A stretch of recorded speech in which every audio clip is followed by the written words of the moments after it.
Hello students, हम मनु श्रीवास्तव स्वागत करते हैं आपका सिलेक्शन नाम पर। और जैसा कि आपको पता है ये हमारी रेगुलर वोकैब सेशन है, तो देखते हैं आज वो कौन से सिनोनिम्स हैं जो हम लोग कंप्लीट करेंगे।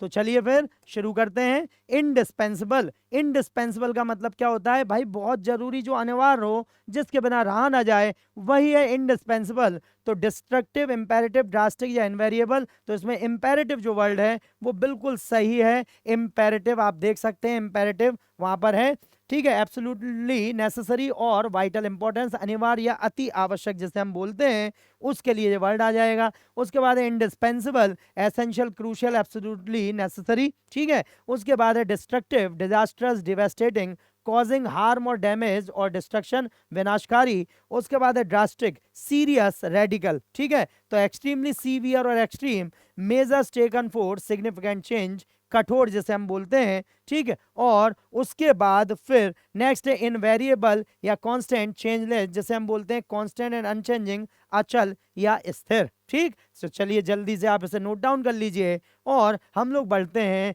अपने नेक्स्ट क्वेश्चन की तरफ। फिर है सूद, ठीक है। तो what is the mean of सूद? सूद का मतलब होता है किसी चीज को शांत कर देना, ठीक है। तो मूव, पैसिफाई, इंस्टिगेट और एक्सलेट। तो यहां पर हम ध्यान रखेंगे हमारा ऑप्शन बी वाला पैसिफाई जो है वो बिल्कुल सही है।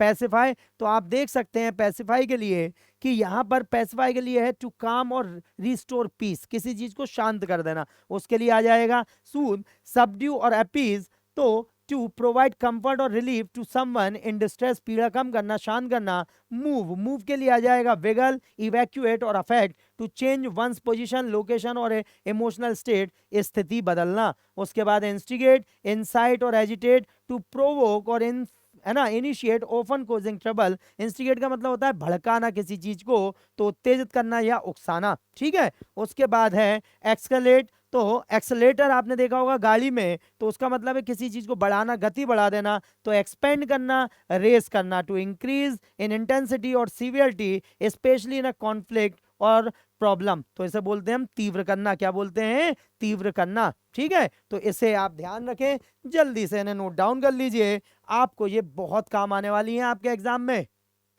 फिर है फॉरवर्ड, ठीक है। So what is the mean of forward? Apathy, hatred, enthusiasm या डिस्गस्ट। तो यहां पर हम ध्यान रखेंगे फॉरवर्ड का मतलब होता है बड़ा जोश और उत्साह, तो उसके लिए ऑप्शन सी एंथुसियाज्म बिल्कुल सही हो जाएगा। जी हाँ, एंथुसियाज्म बिल्कुल सही हो जाएगा। और हम देखते हैं कि और कौन कौन से वर्ड इसमें बनेंगे। तो पैशनेट एंड ईगर, एक्साइटमेंट और इंटरेस्ट जैसे हम बोलते हैं। उसके बाद है फॉरवर्ड, तो वेहीमेंस और avidity, intense and passionate, enthusiasm और जील, ये सब इसके सिनोनिम ही होते हैं। उसके बाद है एपैथी। एपैथी मींस क्या होता है? एपैथी का मतलब होता है उदासीनता जिसे अपन बोलते हैं। तो लेथर्जी और डिसइंटरेस्ट जिसे हम बोलेंगे, लेथर्जी आलस के लिए भी आता है, हम लोग पहले पढ़ भी चुके हैं। उसके बाद है हेट्रेड, तो हेट्रेड का मतलब होता है नफरत। तो एबोरेंस और एबोमिनेशन, ठीक है, घृणा करना, नफरत करना, ठीक है। उसके बाद फिर है डिस्गस्ट। डिस्गस्ट का मतलब क्या होता है भाई? घृणा करना, नफरत करना। तो उसके लिए आ जाएगा रिपग्नेंस और loathing, a strong feeling of dislike, a strong feeling of dislike. तो यहां पर हम ध्यान रखेंगे कि ये सारे के सारे जो सिनोनिम्स हैं, ये हमारी इंग्लिश को एक एक अच्छे लेवल पर ले जा पाएंगे। और कुल मिला के हमारा लक्ष्य है कि हम ऑफिसर बने, और ये सारे वर्ड्स आपको ऑफिसर बनाने में बहुत मददगार होंगे। नेक्स्ट है पैरागॉन, ठीक है। So what is the mean of Paragon? ठीक है, पैरागॉन का मतलब होता है प्रतिद्वंदी या फिर आपका आदर, जिसे अपन आइडियल मानते हैं।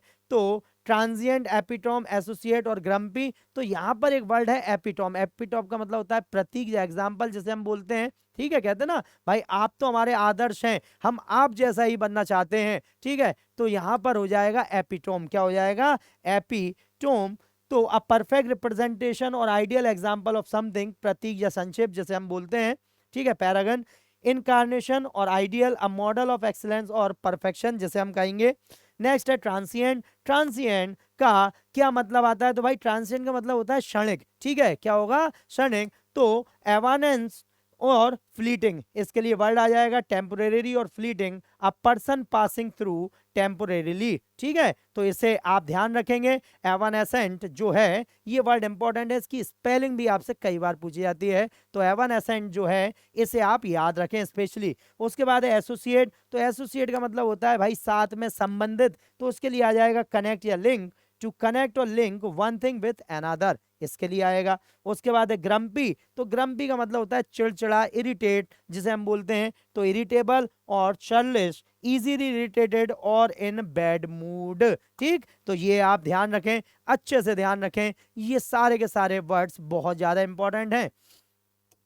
नेक्स्ट है स्ट्रेंथ, तो भाई स्ट्रेंथ तो आपको पता ही है, जैसे आप लोग दम लगा के पढ़ रहे हैं, अपनी पूरी स्ट्रेंथ यहाँ शो कर रहे हैं, उसका मतलब है दम। तो रेक्लूज, वीकनेस, पावर और डिसेबिलिटी, तो बिल्कुल सही, पावर, जी हाँ पावर। ठीक है, तो इसे आप ध्यान रखें। उसके लिए हम लोग देखें पावर द एबिलिटी और है ना, कैपेसिटी टू डू समथिंग, शक्ति और ताकत। स्ट्रेंथ, ब्रॉन और फोर्टिट्यूड जिसके लिए आती है पावर, बिल्कुल सही, पावर जैसे हम बोलेंगे द फिजिकल और mental power to accomplish task. उसके बाद है रेक्लूज, रेक्लूज का मतलब होता है जिसने अपना घर त्याग दिया हो, जो बिल्कुल त्याग कर चुका हो, वैराग आ गया हो जैसे, तो हर्मिट और मोंक जैसे हम बोलते हैं, a person who lives in isolation from society. उसके बाद है वीकनेस, तो वीकनेस के लिए आ जाएगा फ्रेजिलिटी और इन्फर्मिटी, जो मतलब कमजोरी के लिए आएगा, द लैक ऑफ फिजिकल और मेंटल स्ट्रेंथ, निर्बलता जैसे हम बोलेंगे। ठीक, और उसके बाद है डिसएबिलिटी, तो डिसएबिलिटी का मतलब होता है जब कोई फंक्शन करने में ना लायक ना हो, तो असमर्थता, विकलांगता। तो डिसफंक्शन, इनकैपेसिटी, अ फिजिकल और mental condition that limits a person abilities in certain veg. ठीक, तो ये आप ध्यान रखिए, इन्हें अच्छे से नोट डाउन कर लीजिए, ये बहुत ज्यादा काम आपके आने वाले हैं। ठीक, तो देखिए कितने मजे मजे में हमने अपने आज का सेशन कंप्लीट किया। बस आप इन्हें याद करते रहिए, पीछे जाके प्लेलिस्ट से अगर आप अभी जुड़े हुए हैं तो बिल्कुल आप प्लेलिस्ट से पूरे वॉकेब याद कीजिए, प्रतिदिन उसका एक नियम बनाइए और जल्दी से हमारे साथ बिल्कुल शामिल हो जाइए। और अगर आप चाहते हैं कि आपके जिन्हें आप पसंद करते हैं वो भी ऑफिसर बने, तो उनके साथ सिलेक्शन नाम को शेयर कीजिए, उन्हें सब्सक्राइब करवाइए और हम लोगों का भी मनोबल बढ़ाइए। तो बस पढ़ते रहिए, बढ़ते रहिए। जय हिंद, जय भारत।